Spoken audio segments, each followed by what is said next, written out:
All right, so now we're at the terminal bouton, and now we need to talk about the types of neurotransmitters that can be released from the vesicles when they fuse and exocytose.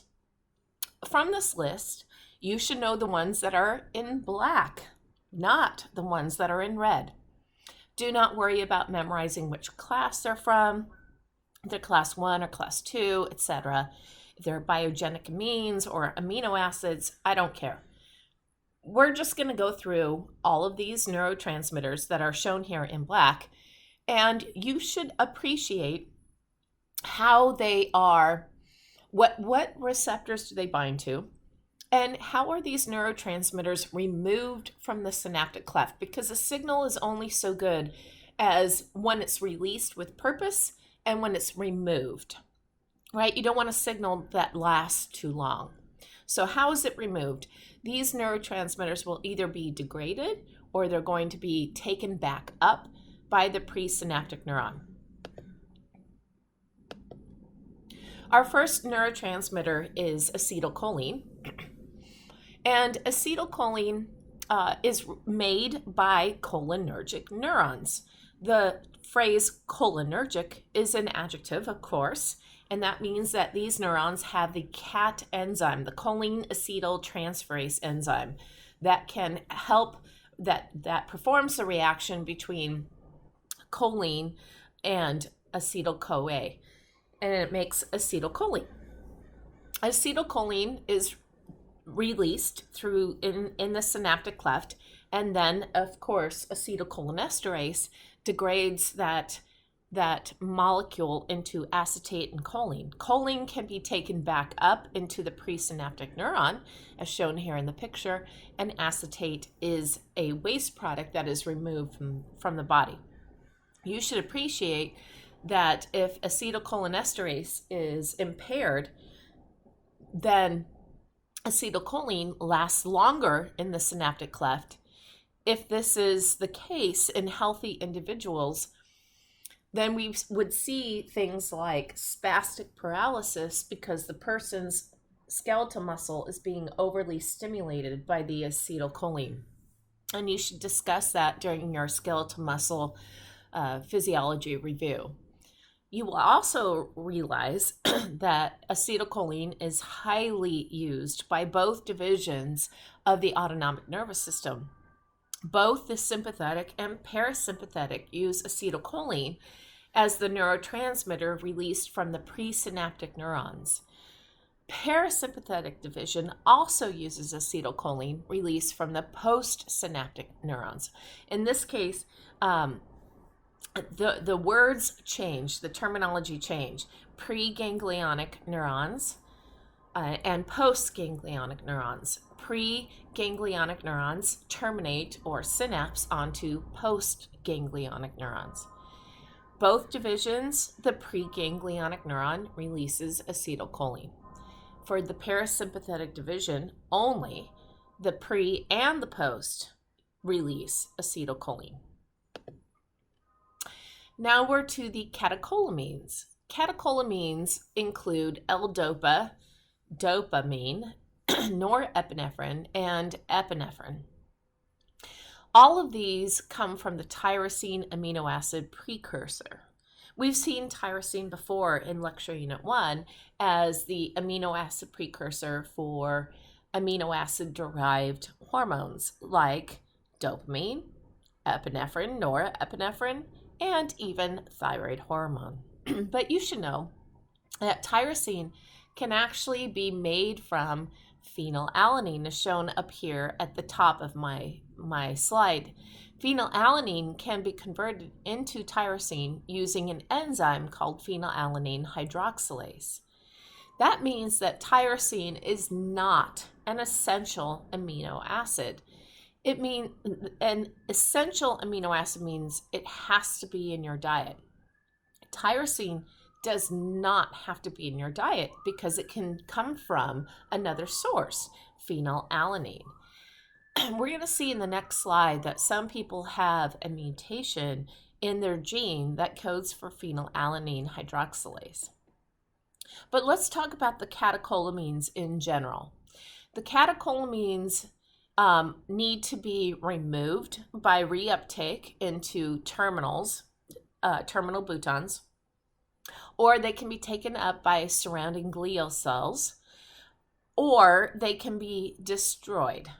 They can be destroyed by enzymes like monoamine oxidase and catecholomethyltransferase. Say that 3 times. COMET. COMET is going to be in different places in the body, and so we're not going to focus on COMET. We're going to focus on MAO. A lot of people are on MAO inhibitors. So that means if we're inhibiting that enzyme, then the dopamine, the norepinephrine, and epinephrine last longer in the synaptic cleft. And these neurotransmitters can be both excitatory or inhibitory. It depends on the receptor. But in most places in the body, the receptors that they bind to are highly excitatory. So if someone's on an MAO inhibitor, this allows the neurotransmitters to last longer in the synaptic cleft and bind to the receptors more and more and more. And these MAOIs are prescribed to people who typically have a mood disorder like depression. And so having dopamine or norepinephrine and epinephrine last longer in the synaptic cleft, that's like a mood elevator. Like it brings them up, it makes them feel happier. However, these people should not be taking over-the-counter drug medications for the common cold, because the common cold drugs that when we take drugs for the common cold, these drugs usually are sympathomimetics, which means they cause more dopamine, norepinephrine, or epinephrine to be released in the synaptic cleft. And I'll talk about this more later. Those are called sympathomimetics. And so if the person is taking these cold medications and is also on an MAOI, not only are they getting more dopamine, norepinephrine, and epinephrine released in the synaptic cleft, now it's lasting longer. And so the person will be all jacked up like the happy face that you're seeing on this PowerPoint slide. Don't mix the two. They are contraindicated. So you heard me say on the previous slide that some people can have a mutation in the gene that codes for the enzyme phenylalanine hydroxylase. And if that's the case, then they can't metabolize phenylalanine into tyrosine.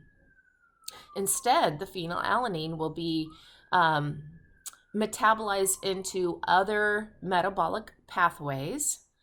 And in this case, it generates a lot of waste products like phenylpyruvic acid. That's toxic to the neurons. In California, when a baby is born, they do a heel stick blood test. They basically take a little lancet and they stick the baby's heel and they take some blood and they'll put it on a little cardboard sample. And this is like the Guthrie test for those of you who have taken microbiology. And they're assessing if there are enough of these phenylpyruvic acid byproducts in the bloodstream. If it's a high reaction, then they know that the baby has PKU. It is a genetic autosomal recessive disorder. Autosomal recessive disorders, and it's actually pretty common. It's 1 in 20,000. That may not seem very common to you, but to a geneticist, that's very common.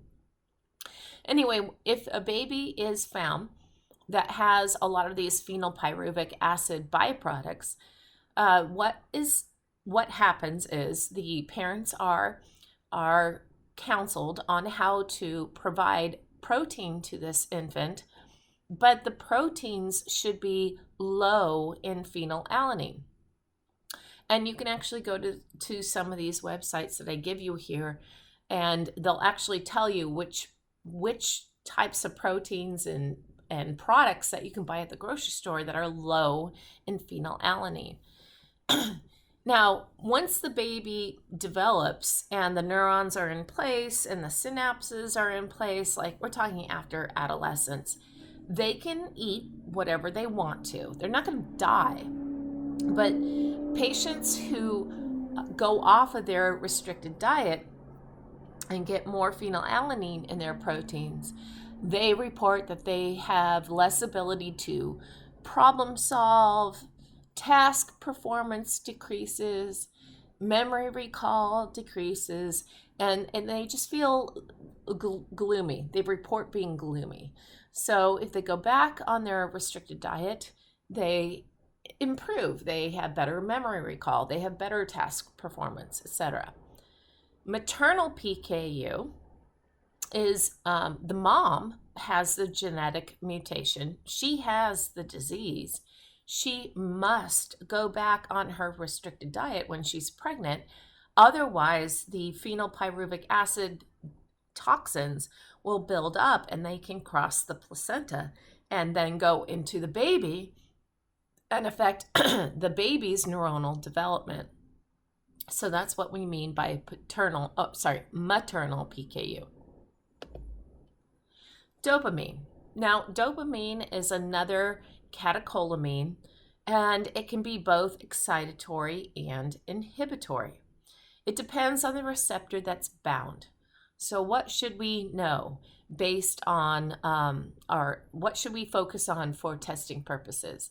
Let's take the Parkinson's disease perspective. The loss of dopamine in Parkinson's disease occurs in the substantia nigra of the midbrain, and you can see that here in the top right picture. Substantia nigra means black substance. So if we lose this black substance, it really means that we're losing dopaminergic neurons. They're dying.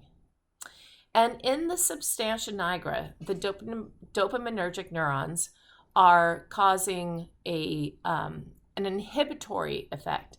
They cause the inhibition of unwanted muscle movement. So if you think about this, if we're losing the ability to block unwanted muscle movement, then we're going to get unwanted muscle movement. This is called dyskinesia.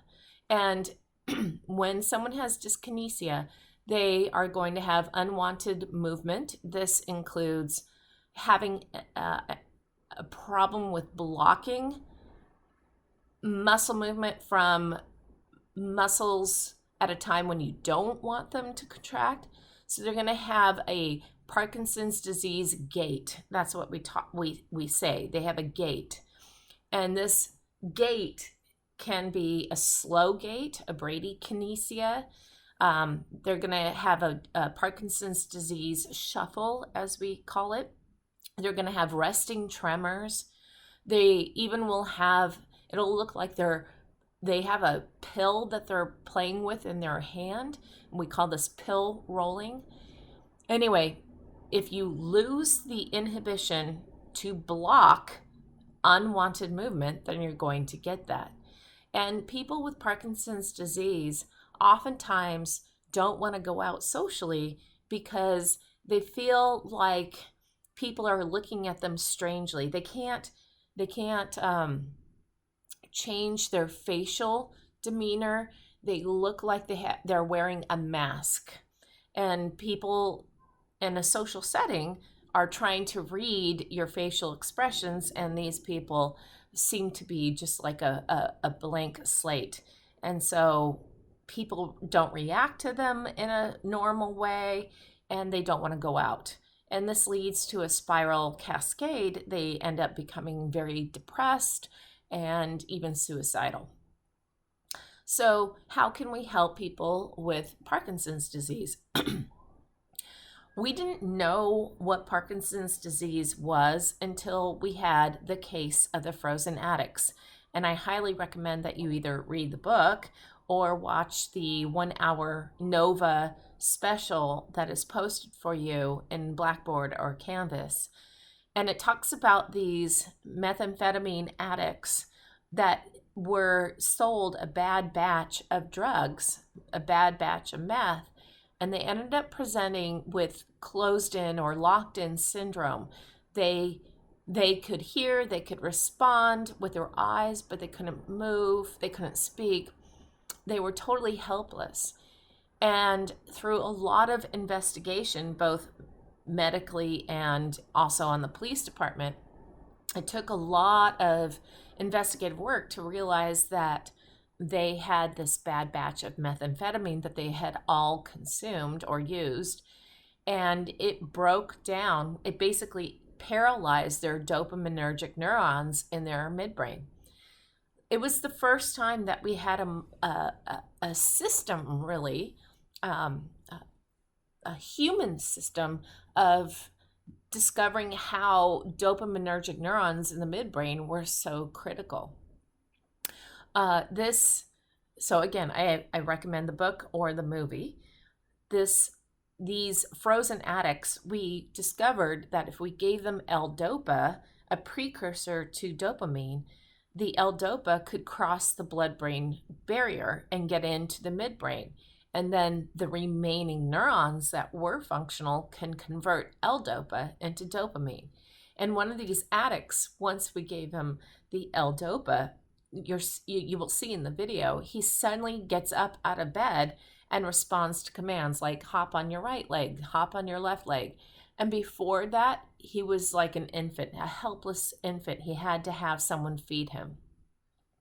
The sad part of this is that L-Dopa only works if there are dopaminergic neurons.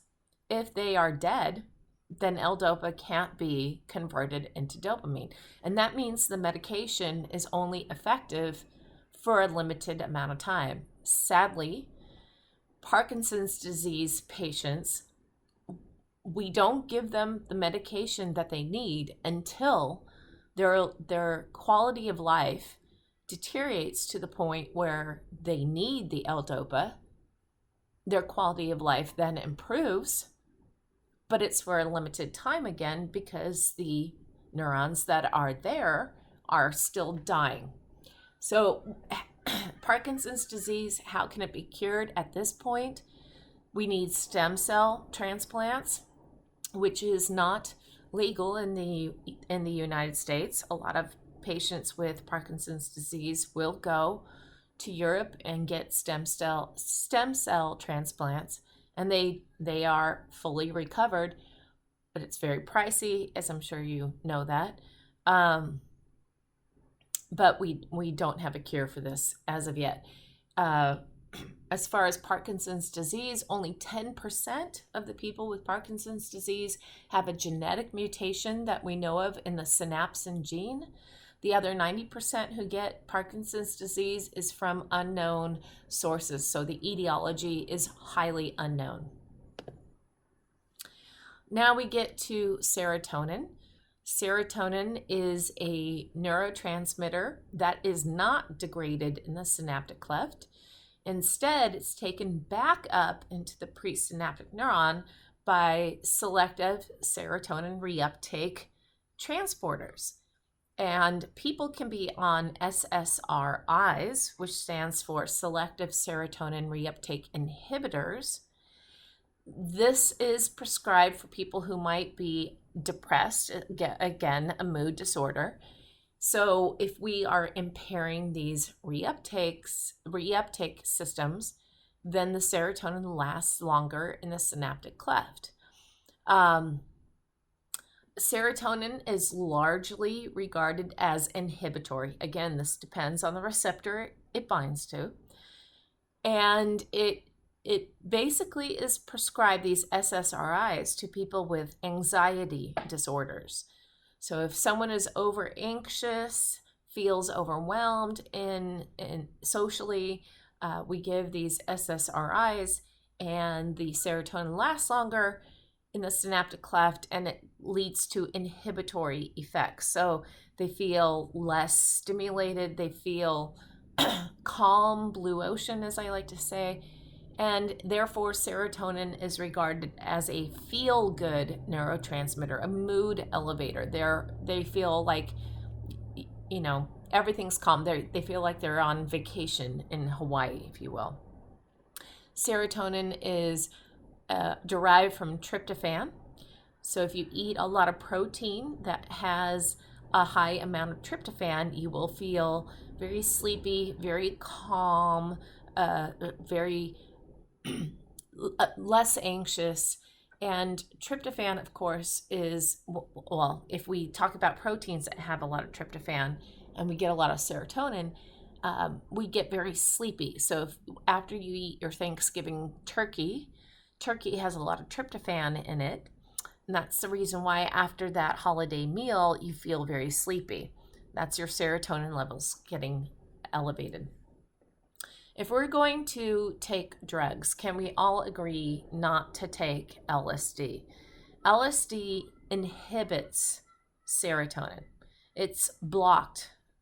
Serotonin receptors are blocked by LSD. So why would you want to take that drug? Serotonin is your feel-good mood elevator neurotransmitter. Why would you deprive yourself of that? People who take LSD can have long-lasting effects from that drug. They can have like an earthquake, we have aftershock. So there can be episodes where a person goes, a flashback, if you will, where they were taking LSD, and they can have that memory recall. So we don't want to block serotonin. GABA and glycine.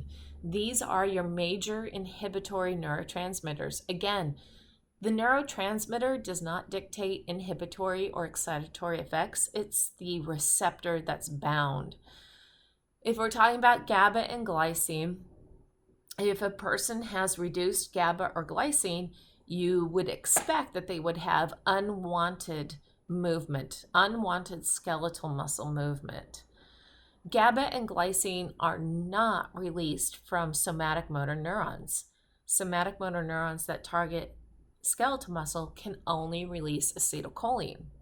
So GABA and glycine are released from upstream or presynaptic neurons that terminate on somatic motor neurons. And when these upstream presynaptic neurons release GABA and glycine, then the downstream somatic motor neuron is hyperpolarized, more negative, less likely to reach threshold, less likely to fire its acetylcholine, and therefore skeletal muscles are not stimulated. If you remove or lack GABA and glycine, then that means the downstream somatic motor neuron is more likely to reach threshold, and you get unwanted movement like convulsions. So anticonvulsants target GABA receptors or glycine receptors, and they act as agonists. That means they stimulate the receptor. They act as if they were GABA and glycine. Valium increases the amount of GABA that is released at synapses. So if you get more GABA, you get more inhibition, and you get more calm blue ocean responses in our patient. Valium is definitely given for mood disorders like anxiety. Benzodiazepines, they trigger GABA receptors, as does alcohol. And if someone is recovering from alcohol abuse, we oftentimes prescribe for them the benzodiazepines, which will keep triggering the GABA receptors and make the person feel more calm without using the alcohol, so we're trying to get away from the substance abuse. Sadly, benzodiazepines are the number one drug prescribed by physicians for mood disorders like anxiety and alcohol abuse. Along with these drugs is supposed to be a biotherapeutic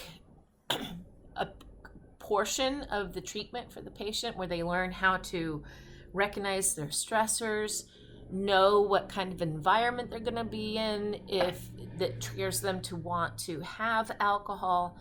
And doctors just don't take the time to actually help the person through their triggers, and so they just overprescribe the benzodiazepines. I call them mama's little helper, because if you're prescribed them, you should stay on them. They make you more calm and more logical. But there is supposed to be a type of behavioral modification when you're on these drugs. You're supposed to train yourself to recognize your stressors, but sadly, most people who are on these do not go through that behavior modification training. Glutamate is the most excitatory neurotransmitter used in your central nervous system. If you look at this picture, glutamate opens sodium and calcium ion channels. Definitely the downstream cell is becoming very, very, very positive, very much reaching threshold and spiking in action potential. When there is traumatic brain injury, glutamic neurons are frequently damaged, and what they do is they just basically barf out all of their glutamate, and this stimulates downstream neurons over the amount they should. So it's overkill. This is called excitotoxicity. And so downstream neurons get too much sodium and calcium flooding into the cell. And a lot of calcium coming into a postsynaptic cell can reach a point where it actually triggers the downstream cell to go through a suicide process called apoptosis. And so the cells kill themselves. And that means that when we have traumatic brain injury, stroke, whatever, downstream neurons that were not initially impaired by that traumatic injury are now dying because of too much calcium coming into the cell. Ketamine is a drug that blocks glutamate receptors, blocks it. And we prescribe ketamine for patients who have acute depression, acute severe depression. And it basically jolts the person's neurons, if you will, to a point where the person forgets what was making them so depressed. And again, this is for acute depression. It does not work well for chronic depression. So we're talking about the person who comes into the hospital because they had intention of inducing bodily harm to themselves. If someone gives you ketamine or invites you to buy Special K or Vitamin K on the street, ketamine is a street drug. You don't want to take this. We still do use ketamine in a medical situation beyond just treatment of depression. In fact, in veterinary science, they give the dogs, the cats, the animal ketamine, and it basically makes the animal very calm before they actually give the injection that will cause the animal to die. If a person has too little glutamate, they will be delusional, they will be paranoid, it leads to psychosis. So too much, too little, clearly we're talking about homeostasis.